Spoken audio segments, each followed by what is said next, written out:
직교좌표계랑 이제 뭐 기본적인 내용들을 이제 저번 시간에 했고, 이제 오늘 벡터를 이렇게 하게 될 거고요. 뭐 이런 벡터도 이제 뭐 고등학교 수학이나 물리에서 이렇게 좀 했던 기본적인 내용이 주로 나오고, 조금 확장돼서 크로스 프로덕트 같이 이제 뭐 대학에서 다루는 내용까지 좀 갈 것 같긴 하네요.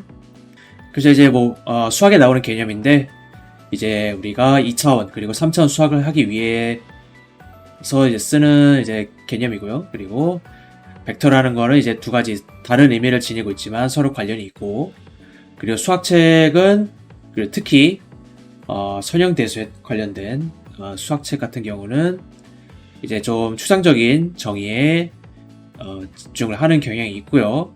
반면에 물리책 같은 경우는 이제 이런 벡터를 이제 어떤 기하학적인 물체로 보는, 뭐 개념으로 보는 이런 해석에 좀 더 초점을 맞춘다, 그런 이야기네요. 이런 3차원 수학을 하기 위해서는 그래서 두 가지 해석을 모두 알고 어떤 식으로 관련인지 그걸 다 알아야 우리가 게임 개발을 하는데 좀 도움이 될 거다. 3차원 수학을 하는데 도움이 될 거다라는 이야기고요. 그래서 이제 뭐 전체적인 흐름이 이렇게 된다고 하네요. 그래서 일단 기본적인 수학적 성질들을 다루고, 그리고 이런 기하학적인 개념을 소개를 하고, 그리고 수학적인 정의와 기하학적인 정의를 연결을 하고 서로 연관을 지어서 설명을 하고, 이제 직교좌표계에서 어떻게 벡터가 일을 하는지, 어떻게 사용이 되는지 그런 것들에 대한 설명을 할 거고요. 그리고 우리가 점과 벡터의 좀 이렇게 혼동되는 부분을 이제 설명을 하고, 그래서 여기서는 이제 기본적인 계산법들, 벡터를 가지고 할 수 있는 기본적인 계산법들을 다루고, 그리고 대수적 그리고 기하학적인 해석들을 고려할 거다, 뭐 다뤄보겠다, 그런 거고, 그 다음에 이제 이런 도움이 되는 벡터 계산법들을 이렇게 쭉 보여줄 거다라고 하고요. 그래서 이제 섹션 2.1 벡터의 수학적인 정의, 그리고 이제 좀 이렇게 좀 지루한 뭐 정의라든지 그런 내용들이 나올 건가 봐요. 그래서 이제 수학자들은 벡터하고 스칼라를 구분을 한다. 이제 우리는 이제 뭐 스칼라라고 하는데 이제 영어로는 보통 스케일러라고 하고요. 그래서 이제 여러분들이 이미 스칼라의 이제 전문가들이 통달을 했어요. 그래서 우리가 아는 일반적인 숫자고요. 이제 우리가 뭐 속도라든지 변이 이런 거는 이제 벡터가 되고, 속력이라든지 거리 같은 거는 스칼라 값이 된다. 이런 거는 이제 중학교 과학 시간에도 아마 배울 것 같은데, 저는 그때 배웠던 걸 기억을 하거든요. 그리고 이제 벡터의 이제 차원은 이제 얼마나 많은 숫자가 벡터 안에 들어있는지를 나타내고요. 그리고 이제 차원은 이제 딱히 이제 정해진 건 없고, 이제 양의 정수, 자연수면 되죠. 그래서 하나도 되고요. 그래서 스칼라는 이제 1차원 벡터로도 볼 수가 있고, 이 책에서는 주로 2차원과 3차원 벡터에 관심이 있고, 나중에 4차원 벡터도 쓸 수가 있다고 하네요. 그리고 벡터를 쓸 때 수학자들은 이렇게 요게 대괄호였나요? 이렇게 네모난 괄호 안에 이렇게 숫자를 하나, 둘, 셋 이렇게 채워가지고, 그래서 요거는 3차원 벡터가 되는 거고, 괄호 안에 숫자가 이렇게 들어가 있으면 벡터라고 보시면 되고요. 그리고 벡터를 이렇게 수평으로 이렇게 쓰는 경우는 이제 뭐 로우 벡터라고 해서 요거를 뭐 숫자를 뭐 1, 2, 3 이렇게 쓰고요. 그리고 이제 컬럼 벡터라는 거는 세워서 1, 2, 3 이렇게 쓰는 거고요. 행 벡터가 로우고 열 벡터가 컬럼이에요. 그래서 행 벡터가 로우, 열 벡터가 컬럼. 행 벡터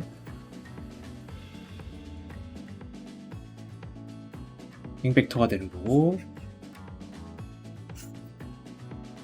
요게 열 벡터,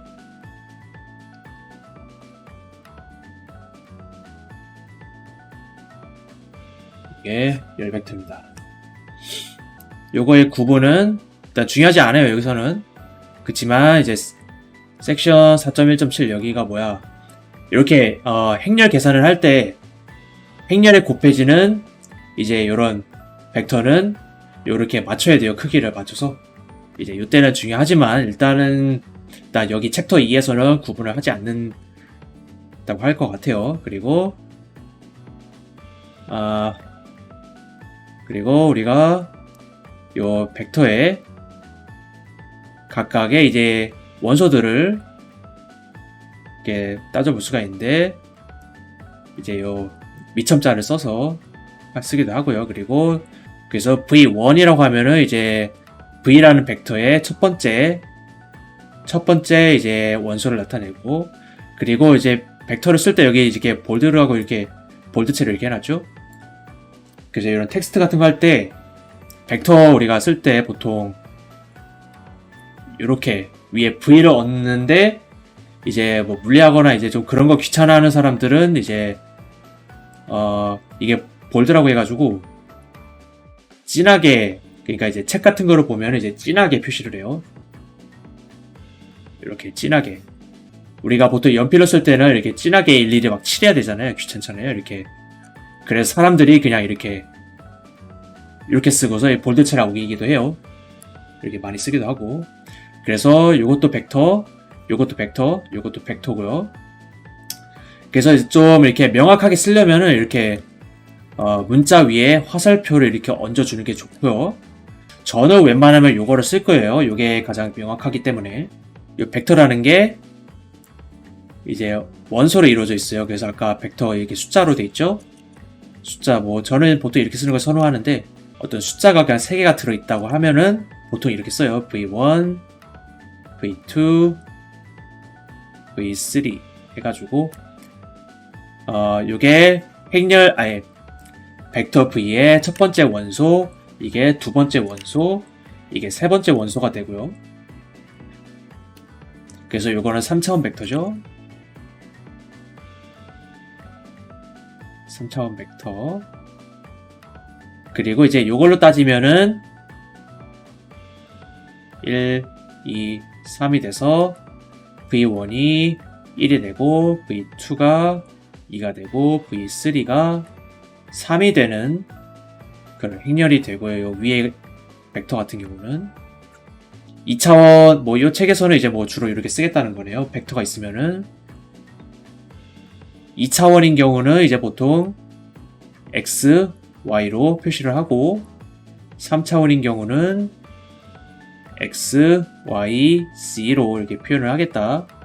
그래서 이제 예시로 A라는 벡터가 있으면은 이제 뭐 책에서는 이제 벡터 A를 진하게 표시를 했어요. 벡터 A를 이렇게 진하게 표시를 해서 이게 벡터다라고 이제 나타내는데, 이제 저는 이렇게 A라고 쓸게요. 이거 A를 이렇게 써요, 저는 보통. 그래서 이제 A라는 벡터의 경우 이제 2차원 벡터예요. 그래서 이렇게 1하고 2차원 벡터 두 개의 숫자가 들어가 있고, 여기서 이제 이 벡터의 첫 번째 원소, 요거는 A의 A 벡터의 X 원소, 요거는 1이 되는 거예요. 그리고 A 벡터의 두 번째 원소는 A의 Y 성분을 나타내는 Y 원소가 되고, 요 값은 2가 되고요. 그리고 B 벡터인 경우는 이제 크기가 이제 벡터가 3, 4, 5로 이렇게 주어져 있고, 이제 요 B 벡터의 첫 번째 원소 혹은 B 벡터의 X 성분, 요거는 3, 그리고 요거는 두 번째 성분, B의 두 번째 원소 성분은 B의 Y 성분이 되고, 요거는 4, 그리고 세 번째 B의 세 번째 원소, 요거는 B의 C 성분이 되고, 요거는 5가 되고요. 그 다음에 이제 4차원 벡터도 주어져 있는데, 이렇게 6, 7, 8, 9. 그래서 C의 첫 번째 원소는 C의 X 성분 6, C 벡터의 두 번째 원소 C의 Y 성분 요거는 7, C의 세 번째 성분은 C의 C 성분 요거는 값이 8이고요. C의 네 번째 성분은 C의 W 성분 값은 9다. 이런 식으로 쓸 수가 있고요. 그리고 벡터의 기하학적인 의미.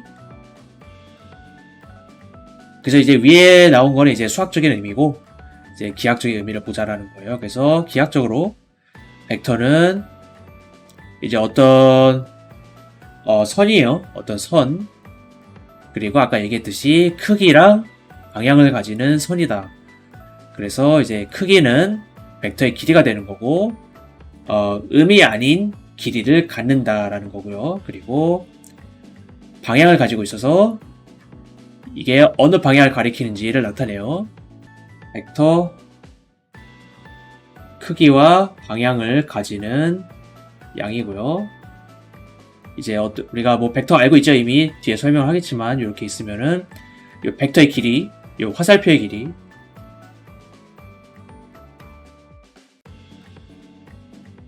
화살표의 길이가 벡터의 크기가 되고요. 그리고 화살표가 가리키는 방향이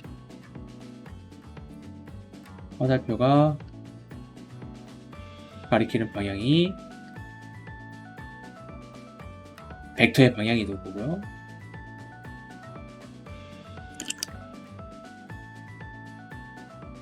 벡터의 방향은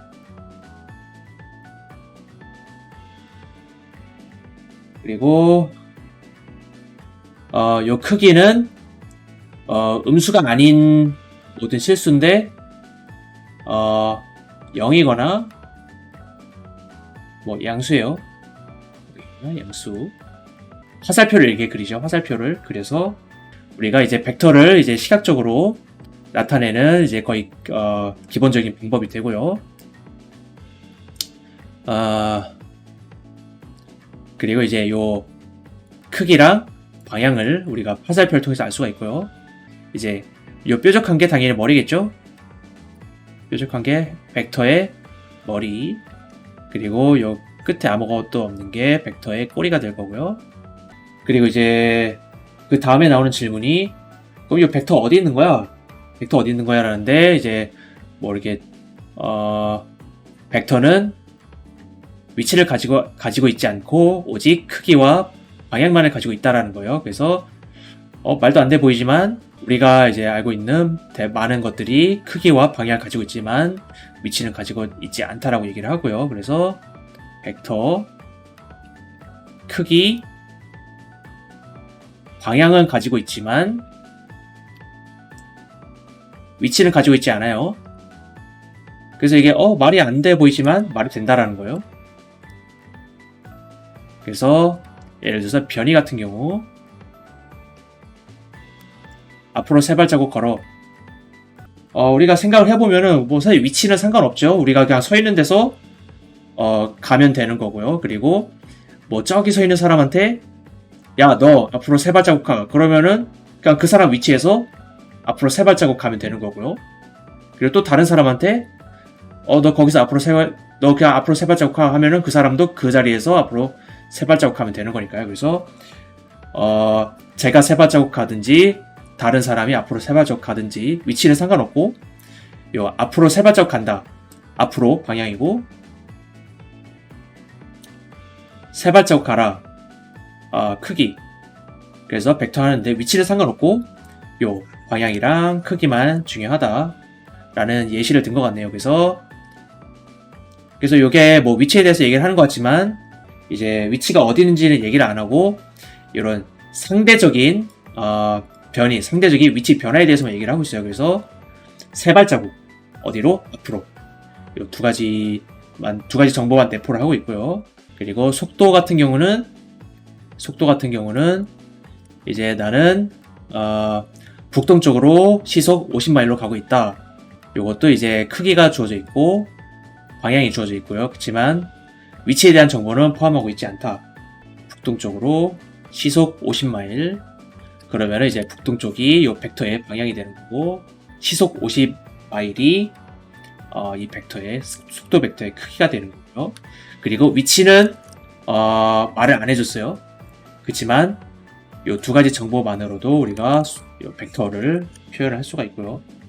그래서 뭐 제가 어디 있든지 간에 일단 북동쪽으로 시속 50마일로 가고 있다라면은 다 말이 된다는 거죠.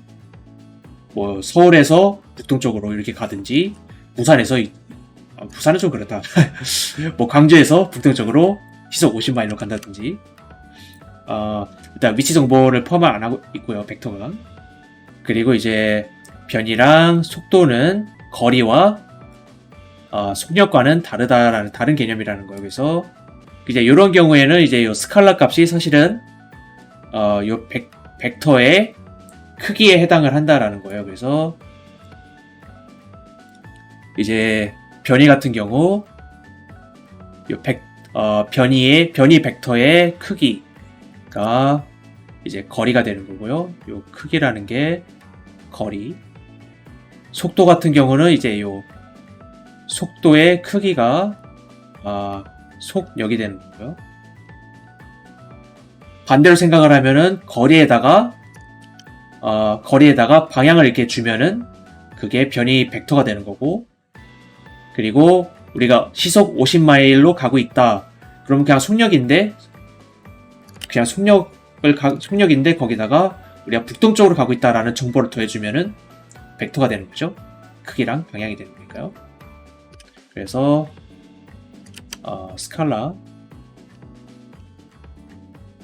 스칼라는 이제 크기만 가지고 있고, 벡터는 크기랑 방향을 가지고 있고요. 우리가 벡터의 크기를 고려를 하면은, 벡터의 크기만 고려를 하면 그게 스칼라가 되는 거고, 스칼라에다가 이제 방향을 더해주면은 벡터가 된다. 뭐 그런 이야기네요. 뭐 여기다가 우리가 벡터를 이렇게 놓을 수도 있지만, 여기다가도 이 똑같은 벡터를 이렇게 놓을 수가 있어요. 그래서 이 벡터랑 좀 크기가 좀 그렇긴 한데,